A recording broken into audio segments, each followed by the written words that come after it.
Hello everyone, my name is The Clever Fool. Today we'll be playing through Naval Battle here. Now, as you might be able to see, we already have the gold medal. And funny story about that is that on my original playthrough, I didn't actually have the record button started until I reached the battle preparation screen, basically. So we'll just be running through the introduction section here. I'll read out the hints and objectives like I do normally. And then I will do some post-commentary on the run that ended up being successful for me. Hope you guys enjoy. Sun Tzu stresses balance, but a commander will not always have his 2 feet on solid ground. Sometimes he must set sail to achieve victory. Rivers must be navigated to open new trade routes, and oceans must be crossed to make new discoveries. But what if your opponent also has brought ships to sea? Sun Tzu teaches us, the onrush of a conquering force is like the bursting of pent-up waters into a chasm 1,000 fathoms deep. You are not water-shy, are you? Good. The captains of your fleet are awaiting your orders. There are 3 main types of warships available for use against your opponents. Galleys equipped to fire from a distance, fire ships for close combat, and exploding demolition ships. Each of these warships has its own strengths and weaknesses. The war galley fires bolts from a long distance, but the fast, maneuverable fire ship with its high pierce armor is an excellent counter to it. Demolition ships, on the other hand, are fast and very effective at clearing out groups of enemy ships in one devastating explosion. They do especially well against groups of fire ships. However, if the approaching demolition ships are targeted by war galleys, they will be sunk before they can get close enough to cause any damage. Using the 3 ship types efficiently requires some practice. Hoist the sails and prove your mettle.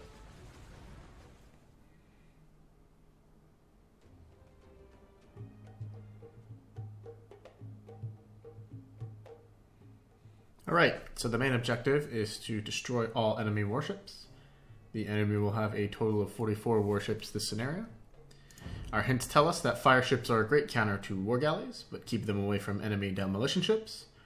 War galleys can attack from a long range, but are powerless against the flames of fire ships in close combat. Use them in large groups to outnumber the enemy fleet, and, if possible, pair them with fire ships. Due to their area of effect attack, demolition ships will destroy or heavily damage most ships or groups of ships in a single devastating explosion. They are useful against any warship, but only if they can manage to reach it. They can also be devastating against transport ships and land units. It is not easy to maneuver a demolition ship close to an enemy ship. Distract your opponent with other ships before sending your demolition ships to attack. Take a shot every time you read the word ship, and you'll be drunk before you're finished reading the hint section. Do not hesitate to use your demolition ships. If destroyed, they will only count as losses if they do not reach their targets. That's a very important point there as well. Your scouts report that you command a respectable Castle-Age fleet in the northwest near an allied village in yellow. Your goal is to reach the eastern end of the river. You will encounter enemy blockades in red along your way. The enemy fleets consist of war galleys, fire ships, and demolition ships. Cool.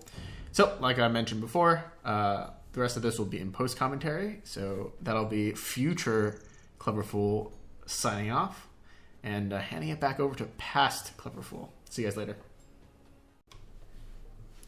Okay, so like promised, this is the post-commentary for the naval battle level. I'll go ahead and let them talk for a little bit here. Cool, so the enemy starts with 44 total enemy warships. We start with 10 war galleys, 10 demolition ships, and I believe 10 fire ships.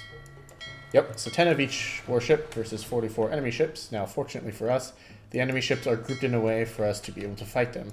In order to earn the gold medal, we need to make sure that we lose less than 5 warships.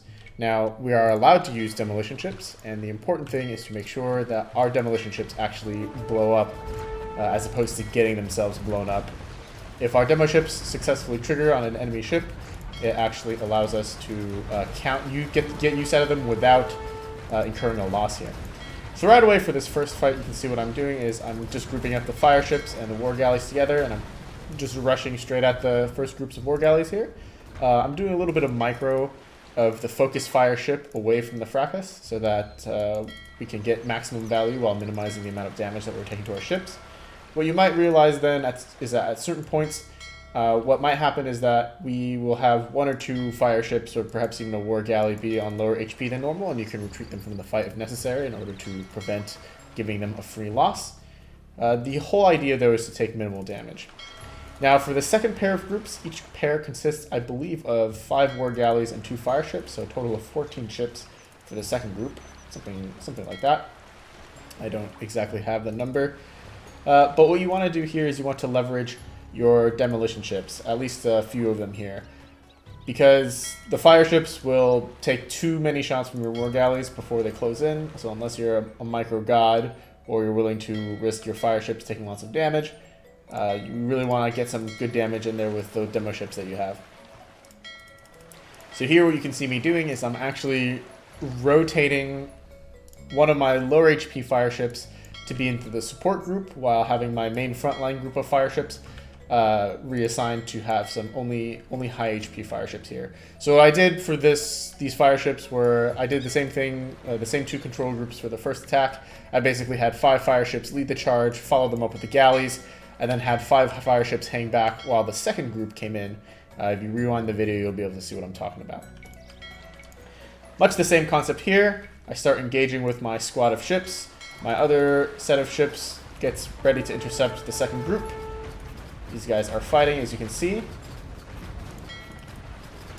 And actually, I foolishly lose myself a fire ship there. And I think I even lose a second fire ship here, potentially. Yep. But we do get the job done. Our demo ships all trigger successfully, and I don't lose any additional fire ships from here. Losing that fire ship right there would have been super troublesome, but we managed to save it. You have reached the last enemy blockade. Utilize everything that you've learned about naval battles to sink the remaining enemy ships. So it's super realistic to be able to reach this point without losing any ships, actually. And actually having most of your ships at relatively high HP. I am pretty poor at ship micro, I will say. I am not enough of a competitive player to have ever really played on any maps that have significant naval battles. I'm a fairly low-rated player, honestly. But I do have enough skill to beat the campaigns on hard, so there's that. But it's very, very realistic, even for someone with a little bit slower micro, to be able to beat this level. If you watch the Viper's playthrough of this level, he just kind of runs in, micro nerds everything, and then wins easily. He's really good. Hopefully this will give you another perspective of a player that's not so good, not so quick with RTS games being able to figure it out. So here what I'm doing is, what you can see there is we have 18 enemy ships remaining. And it's 2 groups of war galleys with a couple fire ships and a couple of demolition ships. And what I'm trying to do here is I'm trying to bait out some of the war galleys into me so that I can clean them up easily with my fire ships. This is how you can beat groups, large armies, large fleets with a smaller fleet. You separate out individuals, and then all of a sudden you utilize the local numerical advantage to your favor. So as you can see here, we've got 4 fire ships versus 2 war galleys. They're barely doing any damage to us, and we managed to get some free kills. So then the next part of the strategy here is using the war galleys that I have remaining. I still have all 10 of my war galleys nice and alive. To snipe a couple of the demolition ships. The demolition ships absolutely must not be allowed to explode on your navy, otherwise they'll just get too much value. Demolition ships will also blow up your demolition ships, so they will be very, very troublesome to deal with, especially in a long drawn-out fight. So what I'm trying to do is I'm trying to snipe those if I can.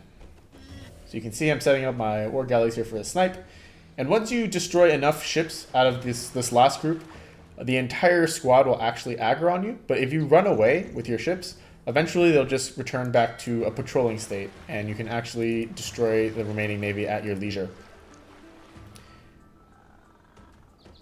So you can see here, I'm kind of thinking about what I'm going to do. I'm setting up my fire ships. I'm getting ready to take the plunge.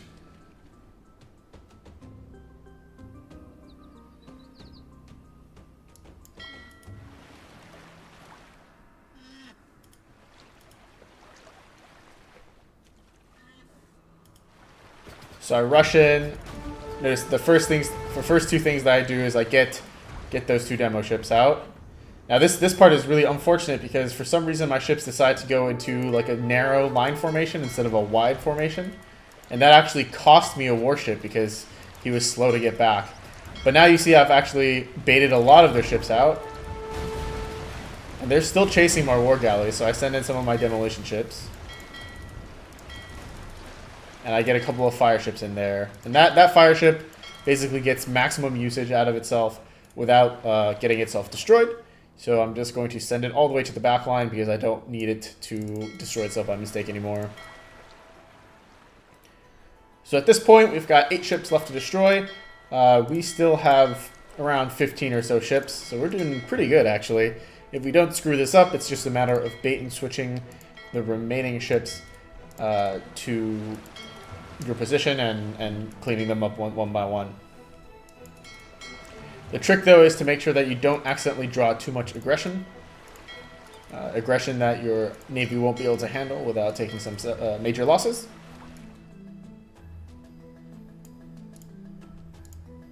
So at this point they have 2 fire ships, 2 demolition ships, and 4 war galleys, I believe. And you can see them, they're all patrolling. I'm just getting a sense of what they're doing. And I am planning out my next move here. So I guess I'll take a little bit of this downtime to talk a little bit about demolition ships, fire ships, and war galleys in general. War galleys have an advantage in terms of how versatile and usable they are.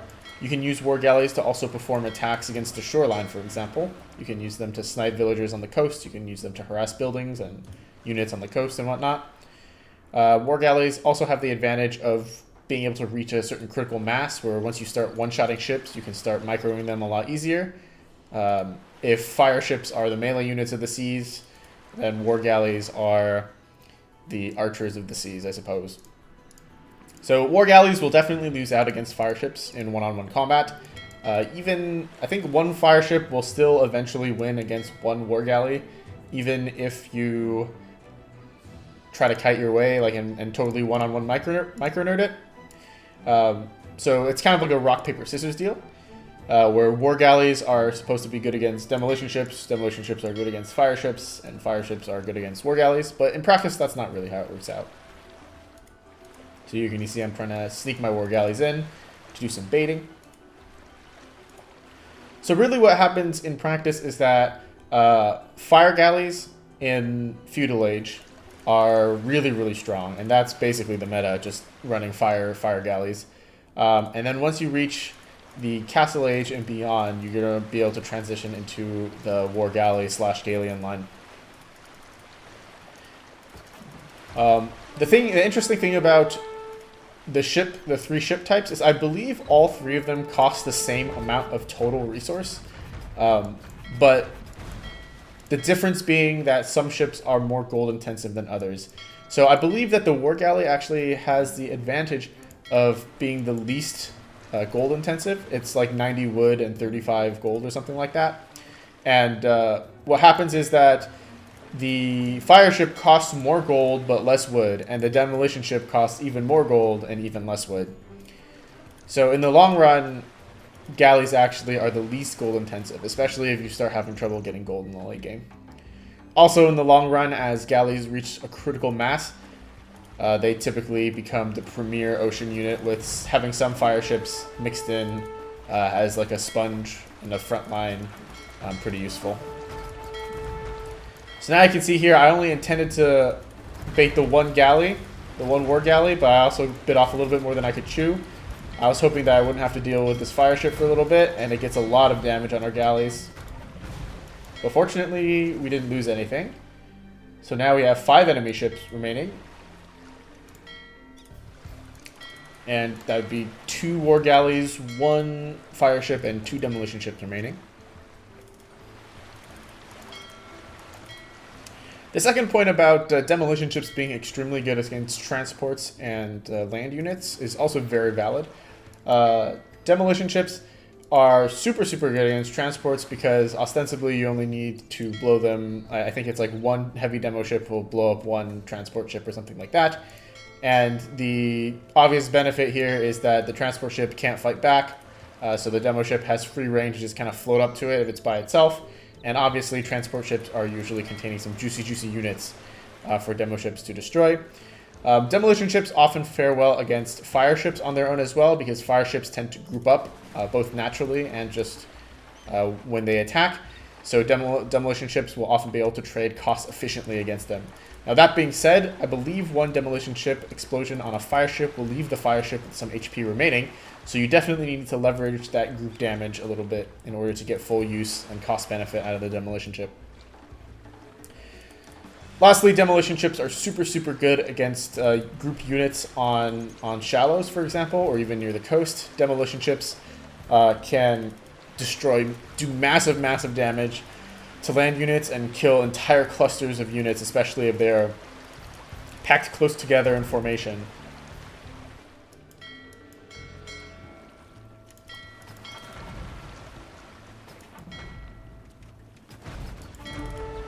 So there you can see, I'm getting myself burned by the line formation a second time. I really don't understand why that's happening. Perhaps it's always been a thing in Age of Empires 2. I don't know if it's a new pathing thing, because I have not played this game too much, but yeah, that line formation really burned me there, because the ship was like getting in line and got himself melted by the fire ship. So now you can see that this is actually a pretty tense level. We've already used up our entire 4-ship leeway here. And they have 3 ships remaining. I believe it's 2 war galleys and a fire ship.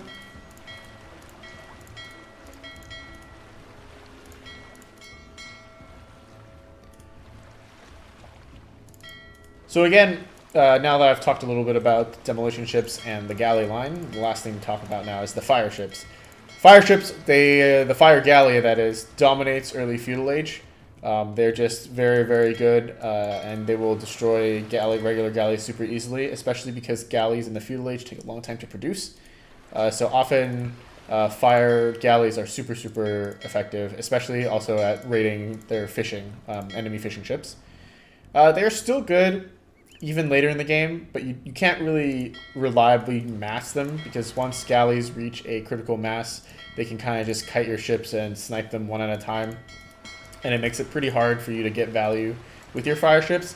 That being said, even later on, it's pretty good to have some fire ships out on the water in order to soak damage with their high pierce armor, and also be able to do massive damage if they do manage to get in close. So overall, I do like the ship system. I don't think it's quite as straightforward as a rock, paper, scissors, especially considering the demo ship straight up just blows itself up. But I do like the naval combat, and while I'm not a great naval micromanagement, I'm not great at micromanagement in general, but I do think that I had the sniffles there. I do think that the naval combat is pretty well balanced in Age of Empires 2 overall, and it's super entertaining for me to watch true professionals like the Viper play some naval battles. There are some players that are super famous specifically for their naval prowess. I can't name all of them off the top of my head, nor will I, because that goes beyond the scope of this video. But yeah, by following these tips, you should be able to beat the naval battle with a gold medal, even without having the greatest of micro. I think I did end up being a little bit fortunate here, but gold medals wouldn't mean anything if they're easy to get now, would they?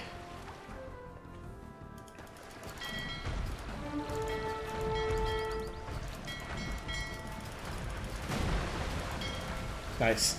So there you can see I actually was like super mega clicking my demolition ship on their demolition ship to ensure that my explosion triggered and it didn't count as a loss against me. And then finally, for that last fire ship, I was microing my low fire ship away so that it wouldn't get burned. Oh my gosh.